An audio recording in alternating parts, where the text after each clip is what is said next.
suite arithmétique, géométrique, les deux, ou ni l'un ni l'autre? Avant de pouvoir répondre à cette question, il faut maîtriser parfaitement ce qu'est une suite arithmétique et ce qu'est une suite géométrique. Alors, dans un premier temps, on va rappeler tout ce qu'il faut savoir sur les suites arithmétiques. Alors, je vous pose des questions. Quand dit-on qu'une suite est arithmétique? 5, 4, 3, 2, 1, 0. Alors, qui parmi vous ont répondu une suite est arithmétique quand on passe d'un terme à son suivant en rajoutant toujours la même raison? Alors, si vous avez répondu ceci, c'est que vous êtes trompé. En gros, vous n'avez pas raison. Alors, la définition, c'est la suivante. Une suite est arithmétique quand on passe de n'importe quel terme à son suivant en rajoutant toujours le même nombre. Et ce même nombre que l'on rajoute, dans ce cas, sera appelé la raison.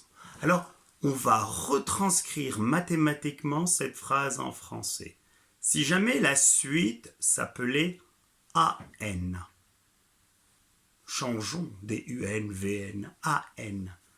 Dire qu'elle est arithmétique, ça veut dire précisément que l'on passe de n'importe quel terme, à savoir A indice N, à son suivant que l'on note A indice N plus 1, en rajoutant toujours le même nombre qu'on appelle la raison ici, qu'on a noté R. Et si vous comprenez, par équivalence, ça se ramène précisément à n plus 1 moins an égale R. Donc on peut donner une autre définition. Une suite est dite arithmétique si la différence entre deux termes consécutifs est constante. Alors la question que je vous pose, c'est la suivante. On va considérer une suite Bn qui vérifie B0 égale 2, B1 égale 5 et B2 égale 7. Et la question est très simple, évidente. Est-ce que cette suite Bn est arithmétique? Vous avez tous répondu très rapidement qu'elle ne l'était pas, parce que pour passer de B0 à B1, on a rajouté 3, alors que pour passer de B1 à B2, on a rajouté 2. Ou bien de manière plus simple, car B1 moins B0 est différent de B2 moins B1. Et là, vous avez répondu correctement. Tour de magie, je considère cette fois-ci toujours une suite Bn, et à la seule différence ici, c'est que B2 égale 8. Je reprends ma question. Est-ce que la suite Bn est arithmétique? Et si tel est le cas, quelle est sa raison? Vous savez, en grande majorité, vous m'avez répondu qu'elle était arithmétique de raison 3. Mais pensez-vous que 3 termes suffisent à eux seuls pour affirmer une généralité? Mais non. Supposez que B3 ne soit pas égal à 11. Et dans ce cas, la suite n'est pas arithmétique. Et si jamais B3 égale à 11, on ne sait rien de B4, B5, B6, et ainsi de suite. Donc pour démontrer que cette suite est arithmétique, il faut prouver le résultat de manière générale.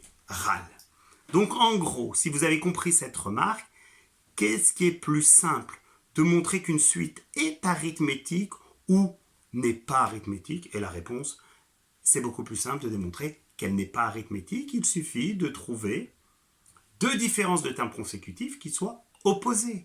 Alors que pour démontrer que la suite est arithmétique, il faut prouver un résultat général. Et ça, c'est plus compliqué. D'accord. Alors maintenant, continuons à travailler sur les suites arithmétiques. Et cette fois-ci, on impose à ce que la suite Cn soit arithmétique de raison R.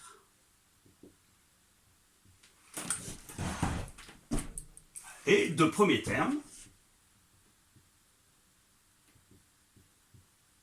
C0. Alors, si je vous demande de donner C1, vous me dites aucun problème. C1, c'est égal à C0 plus R. Si je vous demande de me déterminer C2, vous me dites aucun problème. C2 égale C1 plus R. Et si ma question est de vous demander de déterminer C2, non pas en fonction de C1, mais en fonction de C0, vous me dites aucun problème. Ça fait C0 plus R, ce qui fait C0 plus 2R. De même, C19 serait égal à C18 plus R qui, de fil en aiguille, se ramènerait à C0 plus 19R. Et si je vous demande alors de m'exprimer un résultat général quant à Cn, c'est très simple. Cn serait égal à C0 plus autant de fois de raisons qu'il existe de termes entre C0 et Cn, en l'occurrence n, n fois R. Et on a un résultat qu'on peut généraliser, non pas d'exprimer Cn en fonction de C0, mais plus généralement de Cn en fonction de Cp, où n et p sont deux entiers naturels, c'est que Cn égale Cp plus n moins p fois la raison. Et dans ce cas, par exemple, C19, si on veut l'exprimer à partir de C30, donc C19 égale C30 plus 19 moins 30 fois la raison, ce qui fait C19 égale C30 moins 11 fois R. Donc au final, cette formule, qui est la seule à connaître pour les suites arithmétiques, permet de déterminer le lien entre deux termes, et peu importe ces termes. Et à partir de là, supposez que vous aviez un exercice où on vous donne les valeurs de Cn et de Cp et qu'on vous demande de déterminer la raison, ben rien de compliqué. Vous isolez ici R, comme si vous cherchiez à résoudre une équation d'inconnu R, et vous aurez alors n-p fois R qui est égal à Cn moins Cp, et en supposant bien sûr n différent de p, sinon il n'y aurait aucun intérêt, R serait égal à Cn moins Cp sur n moins. Donc tout ça pour vous dire, rien qu'à partir de la définition en français d'une suite arithmétique, à savoir, une suite est dite arithmétique si l'on passe de n'importe quel terme à son suivant en rajoutant toujours le même nombre, ce nombre étant appelé la raison, on pourra répondre à tous ces exercices, à savoir, si on a un terme et la raison, on peut trouver n'importe quel autre terme, moyennant cette formule, et si jamais on a deux termes, alors on a la raison, moyennant cette formule. Qu'est-ce qui nous reste à déterminer sur les suites arithmétiques? Précisément, la somme des termes consécutifs d'une suite arithmétique. C'est-à-dire, si je vous demande de déterminer, par exemple, C8 plus C9 plus C17, cette somme, que l'on écrit sigma décalant de 8 à 17 de CK, et ceci sans avoir à déterminer chacun des termes qui composent cette somme. Alors vous avez une formule, et la formule elle s'énonce de la manière suivante, c'est le nombre de termes composant la somme. Alors attention, des termes entre C8 et C17, en comptant C8 et C17, inutile d'utiliser vos doigts pour le faire. La formule qui permet de savoir, c'est 17 moins 8 plus 1. Plus 1 consiste à ne pas oublier de comptabiliser dans cette somme de termes le premier, multiplié par la moyenne des extrêmes, C8 plus C17, le tout divisé par 2.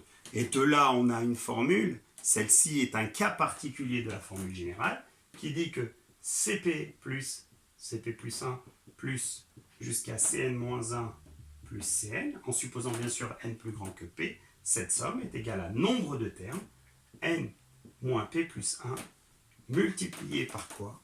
La moyenne des extrêmes, à savoir Cp plus Cn sur 2.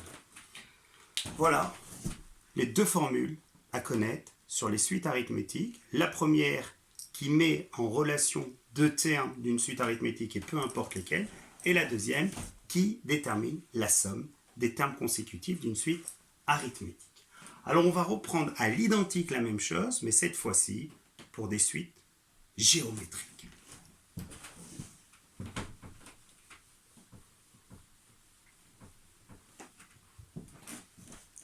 Si ça n'avait pas été dimanche, il y aurait eu ma fille ou mon fils qui sont en train de jouer dans le jardin qui m'aurait dit mais et dis papa, c'est quoi une suite géométrique? Hein papa? Et c'est quoi une raison? Je vais poser la question. Alors, c'est quoi une suite géométrique? Réponse. On dit qu'une suite est géométrique si on passe de n'importe quel terme à son suivant en multipliant toujours par le même nombre. Dans les suites arithmétiques, on rajoutait toujours le même nombre. Dans les suites géométriques, on multipliait toujours par le même nombre. Ce qui fait, si jamais on venait à retranscrire par une formule mathématique cette définition en français, si la suite s'appelle Dn et géométrique de raison Q, alors on passe de n'importe quel terme Dn à son suivant Dn plus 1 en multipliant toujours par Q. Alors on va mettre de côté deux valeurs de Q. Alors réfléchissez, si Q égale 0, que pouvez-vous me dire? Allez, remplacez ici. Si Q égale 0, tous les termes sont nuls, excepté éventuellement le premier. Aucun intérêt. Si Q égale 1, Dn plus 1 égale Dn. Donc la suite est constante, aucun intérêt. Alors on va travailler dans le cas où Q est différent de 1. Ça, d'accord? Par équivalence, se ramène à Dn plus 1 sur Dn, parce qu'on a supposé que les termes étaient non nuls du fait que Q est différent de 0, que le premier terme aussi est différent de 0, sans quoi ils seraient tous nuls. Donc on aurait Dn plus 1 sur Dn égale à Q. Donc je récapitule, on va faire exactement la même démarche, le même raisonnement que pour les suites arithmétiques. Une suite est dite géométrique si on passe de n'importe quel terme à son suivant en multipliant toujours par le même nombre. Une suite ne s'annulant jamais est donc géométrique si le quotient de deux termes consécutifs est constant. Reprenons, maintenant je pense que vous avez visualisé les choses. Supposez que vous ayez une suite qui vérifie U0 égale 2, U1 égale 6 et U2 égale 12. La question que je vous pose est, est-ce que cette suite est géométrique? Alors non, parce que passer de 2 à 6 en multipliant par 3, alors que 6 fois 3 ne donne pas 12. Ou mieux encore, parce que U1, E1 sur E0 est différent de E2 sur E1. D'accord? Comme tout à l'heure, si je venais ici à mettre 18, surtout ne retombez pas dans le même piège que précédemment, ce n'est pas parce que E1 sur E0 et E2 sur E1 sont ces quotients tous deux égaux à 3 que forcément la suite est géométrique de raison 3. Elle n'a pas obligation d'être géométrique parce qu'on ne sait rien des termes qui vont succéder à E2. Donc il faudrait en faire une démonstration générale et comme je vous ai dit tout à l'heure, c'est plus compliqué. Alors maintenant, on va essayer de découvrir, comme précédemment, la formule qui met en relation deux termes consécutifs. Alors on va prendre une suite, Dn géométrique de raison Q, deux premiers termes D0, mais le premier terme ça pourrait être D2, D4, D5, c'est ce que vous voulez. Exprimer D1 en fonction de D0, très simple, D1 égale D0 fois Q.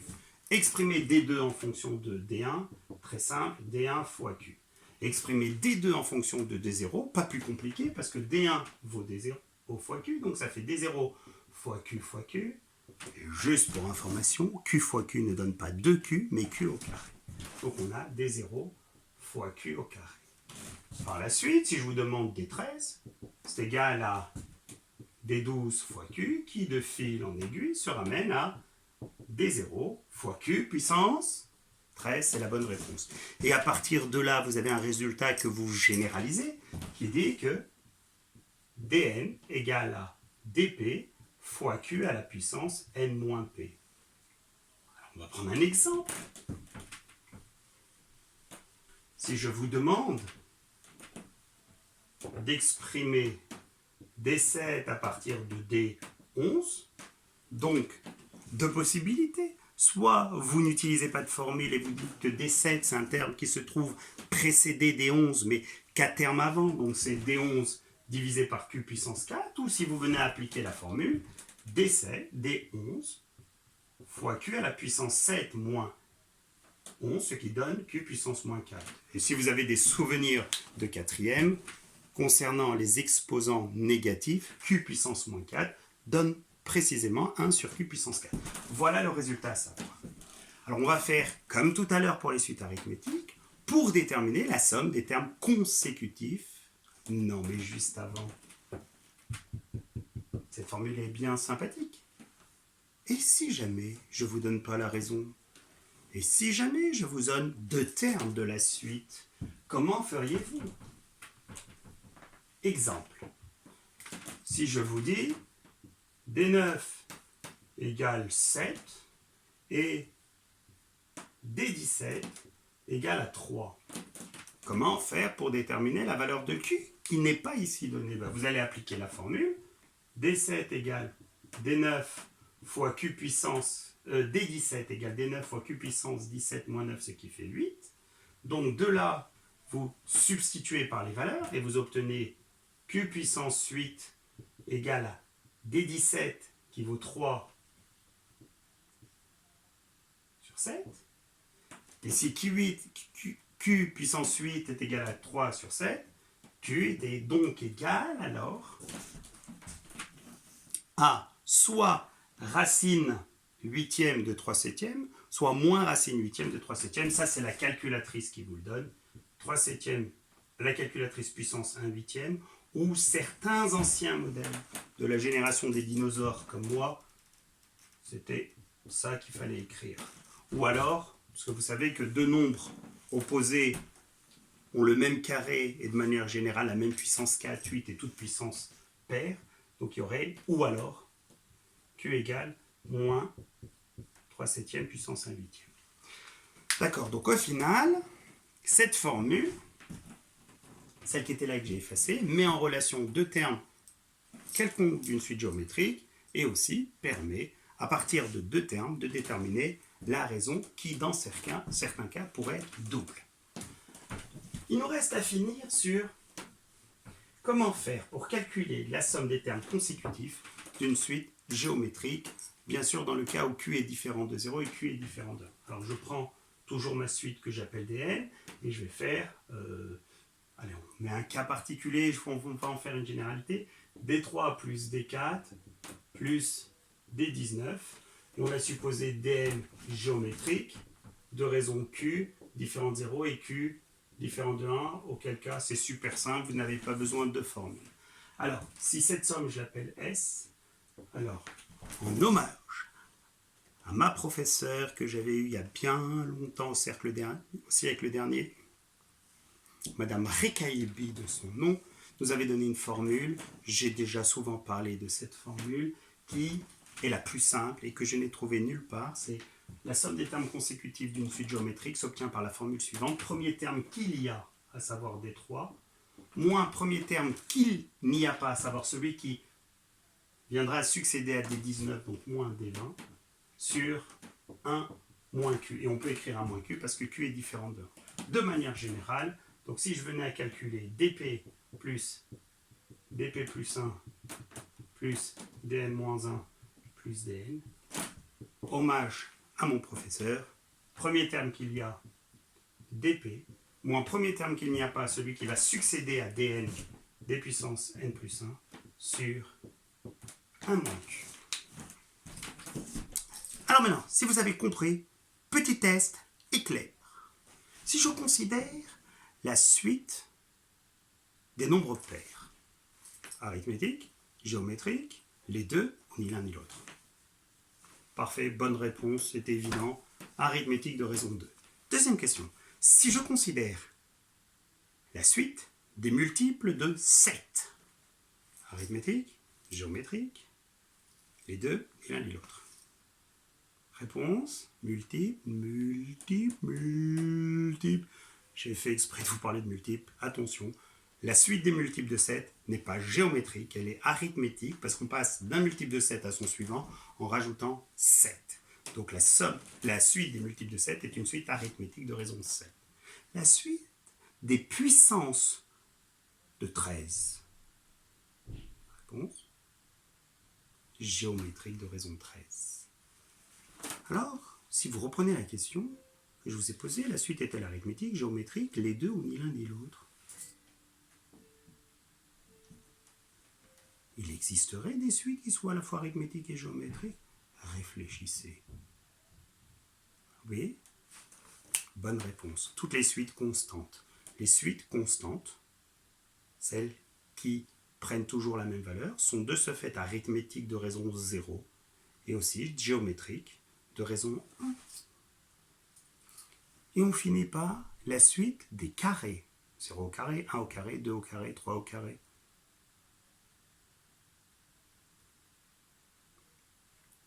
Elle n'est pas arithmétique. Pourquoi? Parce que 1 au carré moins 0 au carré est différent de 2 au carré moins 1 au carré.